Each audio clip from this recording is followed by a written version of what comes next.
ஒழிக்கின்ற வரை தமிழ்நாடு ஓயாது. தமிழ்நாட்டில் மட்டும்தான் நம்மோடு சேர்ந்து நம்முடைய மாநில அரசும் நீட்டை எதிர்க்கிறது. மாநில சுயாட்சிக்கு எதிரானதுதான் இந்த நீட் தேர்வு.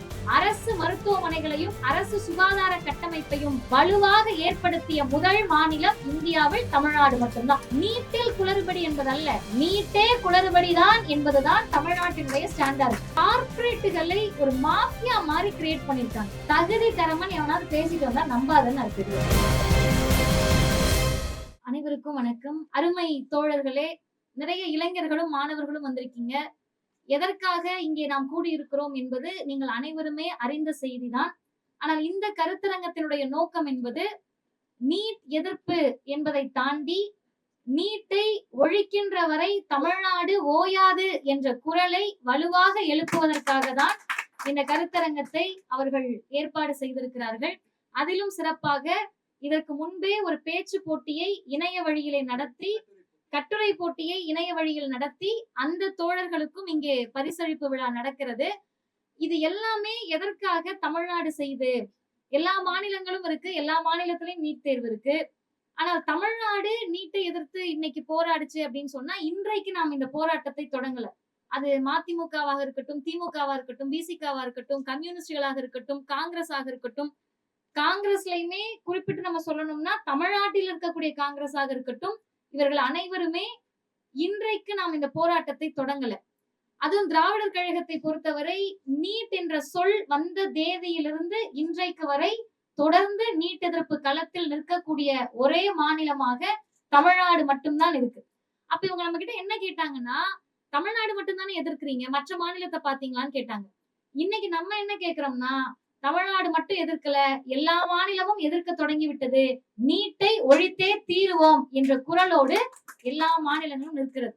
ஆனால் மற்ற மாநிலத்துக்கும் நமக்கும் ஒரு மிகப்பெரிய வித்தியாசம் இருக்கு, மிகப்பெரிய வேற்றுமை இருக்கு. அது என்ன வித்தியாசம், என்ன வேற்றுமைன்னு கேட்டீங்கன்னா, ராஜஸ்தானில் மாணவர்கள் போராடுகிறார்கள், பெற்றோர்கள் போராடுகிறார்கள். குஜராத்தில் மாணவர்கள் போராடுகிறார்கள், பெற்றோர்கள் போராடுகிறார்கள். மகாராஷ்டிராவில் மாணவர்கள் போராடுகிறார்கள், பெற்றோர்கள் போராடுகிறார்கள்.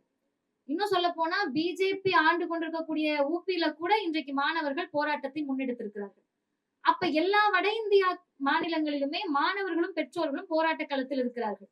ஆனால் அவர்களுக்கும் தமிழ்நாட்டுக்கு ஒரே வித்தியாசம் என்னன்னா, அந்த மாநிலங்களில் இருக்கக்கூடிய மாநில அரசு அவர்களோடு இல்லை. தமிழ்நாட்டில் மட்டும்தான் நம்மோடு சேர்ந்து நம்முடைய மாநில அரசும் நீட்டை எதிர்க்கிறது. நீட்டை ஒழிப்போம்னு நம்ம சொல்றதுக்கும் ஒரு மாநிலத்தின் முதலமைச்சர் சொல்றதுக்கும் பெரிய வித்தியாசம் இருக்கு. ஆனால் இங்க இருக்கக்கூடிய முதலமைச்சர் மாநில முதலமைச்சர் என்பதை தாண்டி என் பிள்ளைகள் என்ற இடத்திலிருந்து, தந்தையின் இடத்திலிருந்து நான் இந்த நீட்டை ஒழிப்பேன் என்ற குரலாக நம்முடைய தமிழ்நாட்டின் மாண்புமிகு முதலமைச்சர் ஒழிக்கிறார் என்று சொன்னால் அதுதான் தமிழ்நாடு. இதுதான் உங்களுக்கு புரியல. இது என்ன எல்லாரும் ஒரே மாதிரி சிந்திக்கிறாங்களே அப்படின்னா, நீட்டை பற்றி மிக முக்கியமான ஒரு 3 செய்திகளை நான் சொல்ல விருப்பப்படுறேன். ஏன்னா நம்ம இதை எப்படி சுருக்கி பாக்குறோம்னா, ஒரு சமூக நீதிக்கு எதிரானது அப்படின்ற வகையில தான் பாக்குறோம். சில முற்போக்காளர்கள் கூட சமூக நீதிக்கு எதிரானது அப்படின்ற அளவுல பாக்குறோம். நிச்சயமாக கிடையாது. நீட் என்பது முதலில் சமூக நீதிக்கு எதிரானது. ஆனா அதையெல்லாம் தாண்டி மாநில சுயாட்சிக்கு எதிரானதுதான் இந்த நீட் தேர்வு. மாநிலத்தை இல்லாம செய்யறது, மாநிலத்திற்கான உரிமையை காலி செய்யறதுதான் இந்த நீட்டோட வேலை. 3வது முக்கியமான விஷயம் என்னன்னு கேட்டீங்கன்னா, கார்ப்பரேட்டுகளை வளர்த்து விடுவதற்காக தான் இந்த நுழைவுத் தேர்வை ஒன்றிய பிஜேபி அரசு வலுக்கட்டாயமா கொண்டு வந்தாங்க. அப்ப இந்த 3 காரணத்தையும் ஒப்பிட்டு பார்க்கின்ற போது எத்தனை பேர் அந்த நூலை வாசித்திருக்கிறீர்கள் என்பது எனக்கு தெரியல. நான் இப்ப சமீபத்துலதான் வாசிச்சேன். ஸ்டேட்டஸ் சிண்ட்ரோம் அப்படின்ற ஒரு ஆங்கில நூல். அதை எழுதினவர் லண்டனை சார்ந்த ஒரு மருத்துவர். அவர் பேராசிரியராகவும் இருந்தவர். ஹூ என்று சொல்லக்கூடிய வேர்ல்டு ஹெல்த் ஆர்கனைசேஷன்ல அவர் ஒரு சேர் பர்சனா இருந்தவர், மெம்பரா இருந்தவர். அவர் எழுதக்கூடிய அந்த புத்தகத்துல ஸ்டேட்டஸ் சிண்ட்ரோம், அந்த பேரை கேட்டாலே தெரியும், நிறைய சிண்ட்ரோம் கேள்விப்பட்டிருப்போம். அந்த நோய், இந்த நோய், இந்த நோயினுடைய அறிகுறி. இது என்ன ஸ்டேட்டஸ் சிண்ட்ரோம் அப்படின்னா, அவர் பல நாடுகளை பற்றிய அதனுடைய சுகாதாரத்தை பற்றி ஆய்வு செய்து, ஸ்டேட்டஸ் அப்படின்னா தகுதி, சிண்ட்ரோம் அப்படின்னா நோய் அறிகுறி, அந்தந்த தகுதிக்கு ஏற்ப நோய் வருகிறது, அவரவர் தகுதிக்கு ஏற்பதான் அவங்களுடைய வாழ்நாள் இருக்குன்றத ஒரு ஆய்வாக செய்து அந்த நூலை வெளியிடுகிறார். இதுல எனக்கு என்ன ஆச்சரியம்னு கேட்டா, அவர் சொல்லக்கூடிய ரெக்கமெண்டேஷன்ஸ் இருக்கு. இந்த மாதிரி எல்லாம் இருக்கு. ஒரு மாநிலத்திலயோ ஒரு நாட்டிலேயோ நோய் வருது அப்படின்னு சொன்னா வசதி மிக்கவர்கள் அந்த நோயிலிருந்து தப்பித்துக் கொள்கிறார்கள். அது என்ன நோயா இருக்கலாம். வசதி வாய்ப்பு இருக்கக்கூடியவர்கள் ஒரு வரக்கூடிய ஒரு பேண்டமிக்கோ அல்லது ஒரு எபிடம் டிசீஸ்ல இருந்தோ தப்பிச்சுக்கிறாங்க. ஆனால் வசதி குறைவாக இருக்கக்கூடியவர்கள் முதலில் அந்த நோய்க்கு பலியாகக்கூடியவர்களாக அவர்கள் இருக்கிறார்கள். என்ன காரணம்னா, அந்த சுகாதாரத்துறையையோ அந்த மருத்துவமனையையோ அணுகக்கூடிய இடத்தில் ஏழை எளியவர்கள் கிடையாது. இது ரொம்ப எளிமையான விஷயம். இதெல்லாம் எங்களுக்கு தெரியுமே அப்படின்னு நம்ம நினைக்கலாம். இந்த நூலை அவர் எழுதிய ஆண்டு 2005. ஆனால் ஒன்றை தெரிந்து கொள்ளுங்கள், இந்தியா மட்டுமல்ல உலக நாடுகள் முழுவதிலுமே ஏழை எளிய மக்களுக்கு மிகப்பெரிய எட்டாத தூரத்தில் எட்டாக்கனியாக இருந்த மருத்துவத்தை மிக அருகாமையில் கொண்டு வந்து நீங்க எல்லாருமே மருத்துவம் பார்க்கலாம் என்று அரசு மருத்துவமனைகளையும் அரசு சுகாதார கட்டமைப்பையும் வலுவாக ஏற்படுத்திய முதல் மாநிலம் இந்தியாவில் தமிழ்நாடு மட்டும்தான். அப்ப லண்டன்ல இருக்கவருக்கு என்ன தெரியுதுன்னு கேட்டா, மேலை நாடுகள்ல கூட அந்த வசதி இன்றைக்கு வரல.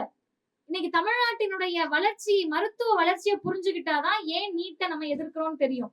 நீங்க எல்லாருமே கிண்டியில இப்ப வந்திருக்கக்கூடிய கலைஞர் நூற்றாண்டு பன்னோக்கு மருத்துவமனை, அந்த மருத்துவமனை சும்மா ஒரு தடவை போய் பார்த்துட்டு வாங்க. அதை பார்த்தா மருத்துவமனை செட்டப்லயே இல்ல. அது ஏதோ ஒரு பெரிய மல்டிநேஷனல் லெவல் காம்ப்ளெக்ஸ் குள்ள போயிட்டு வந்த ஒரு ஃபீலிங்ல கட்டியிருக்காங்க. இதுதான் தமிழ்நாடு இப்பதான் இப்படி இருக்கான்னு கேட்டா, தமிழ்நாட்டினுடைய எல்லா மருத்துவ கட்டமைப்பையுமே நம்ம அப்படிதான் மாத்திருக்கோம். 24 மணி நேரங்களும் இங்க இருக்கக்கூடிய அரசு சுகாதார மையங்கள் இயங்கிட்டு தான் இருக்கும். தீபா சின்ஹா என்ற ஒரு ஆய்வாளர், அந்த அம்மா என்ன பண்றாங்கன்னா ஆய்வு நடத்துறாங்க இந்தியா முழுவதும் எப்படி இருக்கு சுகாதார கட்டமைப்புன்னு. அவங்க வெளிப்படையா அவங்களோட புத்தகத்துல எழுதுறாங்க. அதை எடுத்து அமர்த்தியா சென் அவருடைய கட்டுரையில பதிவு செய்யறாரு. உத்தரப்பிரதேசத்துக்கு போறாங்களாம், சுகாதார மையங்கள் பூட்டி இருந்துச்சு, பேட்டியை எங்களால எடுக்க முடியல. வட இந்திய மாநிலங்களில் பெரும்பாலும் பிரைமரி ஹெல்த் சென்டர் என்று சொல்லக்கூடிய ஆரம்ப சுகாதார நிலையங்கள் மூடி இருந்தது. தமிழ்நாட்டுக்கு வந்த 24 மணி நேரமும் அது இயங்கிக் கொண்டே இருந்தது. அப்ப எனக்கு இன்னும் அந்த அம்மா சொல்றாங்க, தீபா சின்ஹா, எனக்கு என்ன ஆச்சரியமா இருந்ததுன்னு கேட்டா, ₹1 கூட செலவில்லாமல் அவர்கள் மருத்துவம் பார்க்கிறார்களாம் அப்படின்னு அவங்க ஆச்சரியமா எழுதுறாங்க. அந்த கட்டமைப்பை நம்ம ஏற்படுத்தி வச்சிருக்கிறது ஒன்றிய பாசிச பிஜேபி அரசுக்கு பொறுத்துக்க முடியல. அவங்க டார்கெட் அப்படின்றது மருத்துவர்களை உருவாக்காமல் தடுப்பது மட்டுமல்ல, ஒட்டுமொத்த மருத்துவ கட்டமைப்பை சிதைப்பது. அப்ப இதை புரிந்து கொண்ட மாநிலமாக தமிழ்நாடு தான் இருக்கு. மத்தவங்க எல்லாம் நீட் வேண்டாம் ஏன் இன்னைக்கு பேசுறாங்கன்னா, அதுல குளறுபடி இருக்குன்னு வேணான்றாங்க. நீட்னுடைய பேப்பர் லீக் ஆயிடுச்சு, நீட்டினுடைய கேள்வித்தாள் கசிந்து விட்டது, நீட்ல வந்து மிகப்பெரிய கோளாரோ ஒரு ஸ்கேம் என்று சொல்லக்கூடிய ஊழல் நடந்திருக்குன்னு வேணான்றாங்க. ஆனா தமிழ்நாடு என்ன தெரியுமா சொல்லுது, நீட்டில் குளறுபடி என்பதல்ல, நீட்டே குளறுபடிதான் என்பதுதான் தமிழ்நாட்டினுடைய ஸ்டாண்டர்ட். அதற்கு காரணம் நான் சொன்ன மாநில சுயாட்சி. வந்திருக்கக்கூடிய எல்லாருமே சான்றோர் பெருமக்கள் தான், இளைஞர்களும் நன்றாக படித்தவர்கள், சகோதரி சினேகா போன்றவர்கள் எல்லாம் வழக்கறிஞர்கள். எனவே உங்களுக்கு எளிமையா புரியும். இந்திய அரசமைப்பு சட்டத்துல மொத்தம் 3 லிஸ்ட் இருக்கு. State list, union list, concurrent list. மாநில பட்டியல், ஒன்றிய பட்டியல், ஒத்திசைவு பட்டியல். இதுல மாநில பட்டியல்னு சொல்லக்கூடிய ஸ்டேட் லிஸ்ட்ல நல்லா கேட்டுக்கோங்க இளைஞர்களும் மாணவர்களும், நம்முடைய மருத்துவமனைகள் என்று சொல்லக்கூடிய ஹாஸ்பிட்டல்ஸ், சுகாதாரம் என்று சொல்லக்கூடிய பப்ளிக் ஹெல்த் கேர், டிஸ்பென்சரிஸ், இது எல்லாமே ஸ்டேட் லிஸ்ட்ல இருக்கு. மருத்துவமனைகளும் மருத்துவ சுகாதாரமும் மாநில பட்டியல்ல இருக்கு. இது இன்னும் நான் சுருக்கமா சொல்றேன். ஒரு கடை வைக்கிறோம், அந்த கடை வந்து கடை ஓனர் நம்ம, கடைக்கு எல்லாம் இன்வெஸ்ட்மெண்ட் பண்ணது நம்ம, கடைக்கு வாடகை கொடுத்து கூட எடுத்துக்கலாம், லீஸுக்கு கூட எடுத்துக்கலாம். அந்த கடை நம்மளுது. கடையில இருக்கிற பொருள் எல்லாம் நீங்க வாங்கி போட்டது. கடையில யாரு வியாபாரம் பண்ணணும்னு அந்த கடைக்கார வியாபாரியை மட்டும் எதிர்த்த கடைக்கார அப்பாயிண்ட் பண்றேன்னு சொன்னா நமக்கு ஆத்திரம் வருமா வராதா? அது முதல்ல நியாயமா? கடை என்னது, காசு என்னது, பொருள் என்னது, வியாபாரம் மட்டும் அவர் வந்து பண்ணுவாருன்னு சொன்னா உண்மையாகவே மான உணர்ச்சி இருக்கக்கூடியவர்களுக்கு கோபம் வரும்ல. அப்ப தமிழ்நாடு ரொம்ப இப்ப என்ன எளிமையா கேக்குறோம்னா, மருத்துவமனை எங்க கண்ட்ரோல்ல இருக்கு, அந்த மருத்துவமனையை கட்டினது நாங்க, மருத்துவமனைக்கு வேண்டிய எக்யூப்மெண்ட் எல்லாம் வாங்கி போட்டது நாங்க, உபகரணங்கள் எல்லாம் அந்த மருத்துவமனையில் இருக்கக்கூடிய இடமும் அந்த வரியும் நாங்க கட்டினது. அப்ப மருத்துவமனை எங்களுது. அந்த சுகாதாரம் கெட்டு போயிடுச்சுன்னா நேரா மோடியவா கேள்வி கேட்பாங்க? ஒண்ணு வேணா, உத்தரப்பிரதேசத்துல ஆக்சிஜன் மாஸ்க் இல்லாம பச்சிளம் குழந்தைகள் செத்து போனாங்க. அங்க இருக்கக்கூடிய சாமியார் என்ன சொன்னாருன்னா, முதலமைச்சர் அவர் தான் சாமியார், அவர் தான் முதலமைச்சரும். அவர் என்ன சொன்னாருன்னா, இதுக்கு என்னங்க பண்ண முடியும்ன்ற மாதிரி அவங்க டீல் பண்ணாங்க. குஜராத்ல ஹாஸ்பிட்டல் வெளியே வச்சு பிரசவம் நடக்குது. அப்ப ஹாஸ்பிட்டல் உள்ள யாருக்கு வைத்தியம் பாக்குறாங்கன்னா மாட்டுக்கு பாத்துட்டு இருக்காங்க. அப்ப இந்த சிஸ்டத்தை கேள்வியே எழுப்ப முடியல. ஆனா உண்மையாகவே யாரை கேள்வி எழுப்பணும்னா ஒரு மாநிலத்தின் முதலமைச்சர் தான் கேட்க முடியும். நேரா போயிட்டு மோடியை கேட்க முடியாது. அப்ப எங்களோட சுகாதார கட்டமைப்பு கெட்டு போச்சுன்னா நீங்க எங்க மாநில முதலமைச்சர் தான் கேள்வி கேட்பீங்க. மருத்துவமனை எங்களுது, உபகரணம் எங்களுது, வரி எங்களுது. ஆனா யார் அந்த மருத்துவமனையில் மருத்துவராக இருக்க வேண்டும் என்பதை மட்டும் ஒன்றிய பாசிச பிஜேபி அரசு தேர்ந்தெடுக்கும் என்று சொன்னால் இது பச்சை அயோக்கியத்தனம் என்பதை தான் நீட் என்ற பெயரால் இன்றைக்கு திணித்திருக்கிறார்கள். அதை தான் தமிழ்நாடு எதிர்க்கிறது. அப்ப ஒட்டுமொத்தமாக மாநில உரிமையை இவங்க காவு வாங்குறாங்க. மூணாவது முக்கியமான விஷயம், கார்ப்பரேட்டுகளை ஒரு மாஃபியா மாதிரி கிரியேட் பண்ணிருக்காங்க. இந்த ரோட்ல உட்கார்ந்து கத்திரிக்காய் வியாபாரம் பண்ற மாதிரி நீட் கேள்வித்தாள வித்திருக்காங்க வட இந்தியால. அதுவும் எப்படி, 1 லட்சம்னா பாதி கேள்வித்தாள், 3 லட்சம் கொடுத்தா முக்காவாசி, 5 லட்சம் கொடுத்தா முழு கேள்வித்தாள். இதுல என்ன கொடுமை நடந்திருக்குன்னு கேட்டீங்கன்னா, நீங்க வந்தீங்க இது எதுக்கு நமக்கு எவ்வளவு கோவம் வருதுன்னு கேட்டா, கேள்வித்தாள் கசிந்தது, மாட்டினாங்க, அதெல்லாமே ரெண்டாவது. இந்த தேர்வுக்கு என்ன தெரியுமா பேரு? National eligibility come entrance test. தகுதியை கண்டுபிடிக்க போறாங்களாம். எப்படி தகுதி? காசு இருந்தா 5 லட்சம் இருந்தா கொஸ்டின் பேப்பர் வாங்கிடலாம், அது தகுதி. தந்தை பெரியார் என்ற ஒரு தலைவர் தான் சொன்னார், தகுதி திறமன் எவனாவது பேசிட்டு வந்தா நம்பாதன்னு. அது பெரியார். இந்த தமிழ் சமூகத்தில், திராவிட சமூகத்தில் உன்னை ஏமாத்துறதுக்காக பயன்படுத்தக்கூடிய வார்த்தை தான் தகுதியும் திறமையும். அதுக்கும் நான் சுருக்கமா எடுத்துக்காட்டு சொல்றேன். ஒரு 30-40 வருஷத்துக்கு நான் போகக்கூடிய இடங்கள் எல்லாம் அதை சொல்றேன். ஒரு நம்ம கிட்டே நிறைய பேர் இருப்போம், நமக்கே தெரியாம. 30-40 வருஷம், 50 வருஷத்துக்கு முன்னாடி வரைக்கும் மருத்துவம் அப்படின்றது மிகப்பெரிய தெய்வீகமான தொழில். டாக்டரை பாக்குறப்ப கடவுள் மாறினுவாங்க. அதே போல டீச்சர், எங்க அம்மா கூட ஓய்வு பெற்ற தலைமை ஆசிரியர் தான். அவங்க ஒரு 50 வருஷத்துக்கு முன்னாடி, ஒரு 30 வருஷத்துக்கு முன்னாடி நம்ம போய் டீச்சர்ஸ் என்ன தெரியுமா சொல்லுவோம்? மாதா பிதா குரு தெய்வம். தெய்வத்துக்கே முன்னாடி எங்களுக்கு இல்ல, ஆனா இருக்கிறவங்களுக்கு அவங்களுக்கே முன்னாடி குருன்னுவாங்க. இப்போ ஒரு 10 வருஷமா என்ன தெரியுமா சொல்றாங்க? யாராவது ஆசிரியர்கள் இருந்தா தவறா எடுத்துக்க கூடாது, இது ஏன் ஸ்டேட்மெண்ட் கிடையாது. இந்த ஒரு 20 வருஷத்துல என்ன சொல்றாங்கன்னா, வக்கத்துல வாத்தியார் வேலைக்கு போவாங்கன்னு மாத்திட்டாங்க. இன்ஜினியர், அவ படிச்சப்ப பொறியியல் அப்படின்னா கட்டடம் அவர்தான் கட்ட முடியும் அப்படின்ற அளவுக்கு பேசினாங்க. இன்னைக்கு என்ன பேசுறாங்கன்னா, ஊருக்கு 10 இன்ஜினியர் இருக்காங்க. அப்ப மருத்துவம் என்பது 50 வருஷத்துக்கு முன்னாடி நல்லதா இருந்துச்சு, இப்ப எப்படி தகுதி இல்லாம போச்சு? டீச்சர்ன்றவங்க குருவா எப்படி 50 வருஷத்துக்கு முன்னாடி இருந்தாங்க, இப்ப எப்படி வக்கத்துல வாத்தியார் வேலைக்கு போவாங்க நாங்க? இன்ஜினியர் எப்படி 50 வருஷத்துக்கு முன்னாடி பெரிய தொழிலா இருந்துச்சு, இப்ப ஊருக்கு 10 இன்ஜினியர்? ஒண்ணும் கிடையாது. அவ படிச்சப்ப எல்லாம் நல்லதா இருந்துச்சு, நம்மவா படிக்கிறப்ப அவங்களுக்கு எரியுது. அதை எப்படி வெளியே சொல்றதுன்னு தெரியாம தகுதி, திறமை, அது இது, நீட்டு, கியூட்டு, NEP நேஷனல் எஜுகேஷன் பாலிசின்னு எல்லாம் கொண்டு வராங்க. இதை மற்ற மாநிலங்களுக்கு புரியறதுக்கே நாளாச்சு. நீட்டை கொண்டு வந்தது 2017. இத்தனை வருஷத்துல, 7 வருஷத்துல, 8 வருஷத்துல மற்ற மாநிலங்கள் புரிந்து கொள்வதற்கு முன்பே தமிழ்நாடு புரிந்து கொண்டது. 2 செய்திகளோடு நான் நிறைவு செய்கிறேன். தமிழ்நாடு புரிஞ்சுகிட்டதுனால என்ன நடந்துச்சு நீங்க எல்லாமே உங்களுக்கு தெரியுதுப்பா. தமிழ்நாட்டுல இருக்கவங்களுக்கு இப்ப இந்த இதுல கூட இப்பெல்லாம் எல்லாருமே பார்த்துட்டு மற்ற மொழிகளில் கூட யூடியூப்ல இருக்கிறத அவங்களே டிரான்ஸ்லேட் பண்ணி பாத்துக்கிறாங்க. அப்ப அப்படி மற்ற மாநிலத்துல இருக்கவங்க நம்ம கிட்ட முதல்ல கேட்கக்கூடிய கேள்வி, எல்லாத்தையும் முன்னாடி கண்டுபிடிச்சு என்ன பண்ண போறீங்கன்னு கேக்குறாங்க. என்ன தெரியுமா நாங்க பண்ணோம் முன்னாடியே கண்டுபிடிச்சு? இங்க இருக்கக்கூடியவர்களை பார்க்கிற போது நான் வரப்ப யோசிச்சுட்டே வந்தேன். நம்மளுடைய தலைமைகள் இருக்கும்ல, திமுக மாணவர் அணினா திராவிட முன்னேற்ற கழகம் என்ற அதனுடைய கட்சி, திராவிடர் கழகம்னா திராவிட மாணவர் கழகம் என்ற அமைப்பு, மறுமலர்ச்சி திராவிட முன்னேற்ற கழகம் அப்படின்றது ஒரு பேரண்ட் பாடியா இருக்கும், அவங்களுடைய கிளையாக மாணவர் அணி இருக்கும். SFI பொறுத்த வரைக்கும் மார்க்சிஸ்ட் கம்யூனிஸ்ட் அவங்களுடைய பேரண்ட் பாடி, ASFக்கு இந்திய கம்யூனிஸ்ட் கட்சி.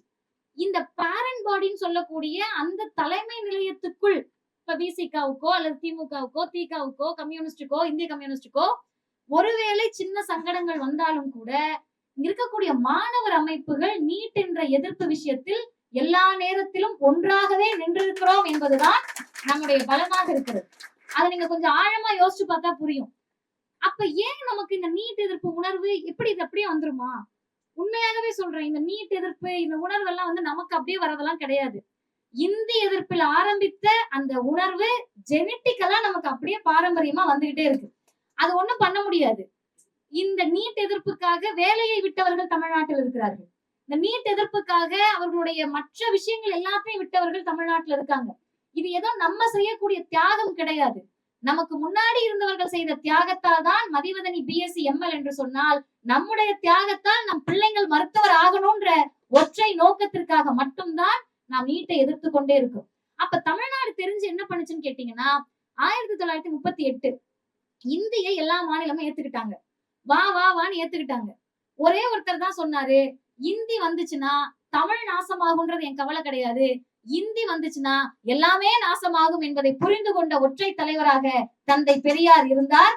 அவர் ஊட்டி அந்த தீ திகாவும் திமுகவும் இந்த மண்ணில் என்ன செய்தது, திராவிடர் இயக்கம் என்ன செய்ததுன்னா, உயிரை கொடுத்தாவது இந்திய திணிப்பை எதிர்த்தே தீர்வோம்னு நின்னனாலதான் இந்த அரங்கத்துல இருக்கக்கூடிய நம்ம எல்லாம் படிச்சிருக்கோம். இங்க ஹால்ல இருக்கக்கூடிய என்னுடைய வயது ஒத்தவர்கள், ஒரு 20 இருந்து 30 வயதுக்குள்ள இருக்கிறவங்க, படிக்காதவங்க யாருமே இருக்க மாட்டோம். நம்ம குறைந்தது ஒரு டிகிரி படிச்சிருப்போம். ஆனா இன்னைக்கு நீங்க பீகார்லயோ குஜராத்லயோ ராஜஸ்தான்லயோ போய் பாத்தீங்கன்னா 20 வயசு இருக்கும், அந்த பையன் வந்து படிப்பை டிராப் அவுட் பண்ணிட்டு வேலைக்கு போயிட்டு இருப்பாரு. இந்தி சாதித்தது ஒண்ணும் வேண்டாம், இண்டெக்ஸ் ஒண்ணு கொடுத்தாங்களே, சஸ்டைனபிள் டெவலப்மெண்ட் இண்டெக்ஸ் சொல்லக்கூடிய நீடித்து நிலைத்து நிற்கக்கூடிய வளர்ச்சி. பீகார், மகாராஷ்டிரா, உத்தரப்பிரதேசம்லாம் எங்க இருக்குன்னே தெரியல. அவங்க எல்லாம் இந்தியை பிடித்து கொண்டிருப்பவர்கள், இன்னைக்கு பிடிச்சு தாங்கிக்கிட்டு இருக்காங்க. இந்தியெல்லாம் ஒண்ணும் தேவை கிடையாதுன்னு சொன்ன தமிழ்நாடு தான் இந்தியாவின் முதன்மை மாநிலமாக கல்வியிலும் மருத்துவ சுகாதார கட்டமைப்பிலும் இருக்கிறது.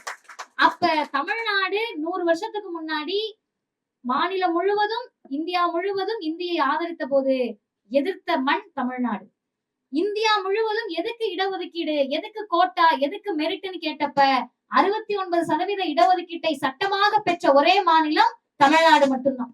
அதே போலதான் நுழைவுத் தேர்வு எல்லா மாநிலமும் கேட்டுட்டு தலையாட்டினப்ப எந்த விதமான நுழைவுத் தேர்வும் எங்களுக்கு தேவையில்லை என்று முத்தமிழறிஞர் டாக்டர் கலைஞர் இட்ட கையெழுத்தால் தான் இன்றைக்கு பொறியாளர்கள், மருத்துவர்கள் எல்லாரும் உருவாகி இருக்காங்க. இப்படி பாரம்பரியமாக எதெல்லாம் தமிழ்நாட்டு மக்களுக்கு தீங்காக நிற்கிறதோ அதை எதிர்த்து இந்த மண்ணில் நின்ற இயக்கமாக திராவிடர் இயக்கம் தான் இருக்கிறது என்று சொன்னால், அந்த உணர்வின் பேர்ல தான் நம்ம நீட்டை எதிர்க்கிறோம். நம்முடைய போராட்டம் வெல்லுமா வெல்லாதா என்ற சந்தேகம் உங்களுக்கு இருக்கலாம். நிச்சயம் வெல்லும் என்பதற்கு ஒரே ஒரு உதாரணத்தை சொல்லி நிறைவு செய்கிறேன். தந்தை பெரியார் காங்கிரஸை விட்டு வெளியேறியதற்கு காரணமே இடஒதுக்கீடை பற்றிய புரிதல் உனக்கு இல்ல, வகுப்பு வாரி பிரதிநிதித்துவம்னா உங்களுக்கு என்னன்னு விளங்கல, நீங்கள் எல்லாரும் பார்ப்பன மயமா இருக்கீங்கன்னு சொல்லிட்டு தோல்ல இருக்க துண்டை தூக்கி உதறிட்டு பெரியார் காங்கிரஸை விட்டு வந்தார். ஆனால் இன்றைக்கு அந்த காங்கிரசினுடைய இளம் தலைவர் ராகுல் காந்தி சொல்லுகிறார், இந்தியா முழுவதும் பெரியாரை கொண்டு போய் சேர்ப்பது எங்களுடைய வேலைன்னு காங்கிரஸ் சொல்லுது. எங்க நின்று சொல்றாருன்னா, சேரன்மாதேவி குருகுலத்தை எதிர்த்த அந்த திருநெல்வேலி மண்ணில் நின்று நம்முடைய இளம் தலைவர் ராகுல் காந்தி சொல்லுகிறார். அவர்தான் இதையும் சொல்லுகிறார், எந்த மாநிலத்திற்கு நீட் தேவையில்லையோ அந்த மாநிலத்திற்கு நிச்சயமாக நீட் விலக்கை கொடுப்போம் என்று தேர்தலில் அவர்களுடைய வாக்குறுதியில சொன்னாங்க. இப்பதான் அவங்க இல்லையே ஆட்சியிலேயே அப்படின்னு நீங்க நினைக்கலாம். இப்ப அவங்க ஆட்சியில இல்லைன்றது எவ்வளவு முக்கியமோ அதே அளவுக்கு முக்கியம் பிரதமருடைய நாற்காலியும். அவர் உட்கார்ந்து இருக்கல, 2 பேர் தான் அவரை தூக்கி உட்கார வச்சிருக்காங்கன்றதும் அதே அளவுக்கு உண்மை. அப்ப மாநில உரிமையை பற்றி, மாநில சுயாட்சியை பற்றி பேசுகிற போது நம்முடைய குரல் நீதிமன்றத்திலும் ஒலிக்க வேண்டும், சட்டமன்றத்திலும் ஒலித்துக் கொண்டிருக்கிறார்கள், நாடாளுமன்றத்திலும் அது ஒலிக்க இருக்கிறது. அது அனைத்தும் சேர்ந்து நீட்டை ஒழிக்கின்ற வரை நம்முடைய மாணவர் அமைப்புகளின் போராட்டம் தொடரும். நிச்சயம் இந்த களத்தில் வெல்வோம். நன்றி, வணக்கம். திருக்குறளின் கருத்து செறிவையும் பகவத்கீதையின் அநீதி கோட்பாடுகளையும் ஒப்பிட்டு விளக்கும் உயரிய நூல். வழக்கறிஞர் அருள்மொழி, பேராசிரியர் சுப வீரபாண்டியன் ஆகியோரின் குறளும் கீதையும். விலை ரூபாய் 70 மட்டும். புத்தகம் வாங்க திரையில் தெரியும் தொலைபேசி எண்களுக்கு தொடர்பு கொள்ளுங்கள். மேலும் கருஞ்சட்டை பதிப்பகத்தின் இணையதளத்துக்கு வாருங்கள்.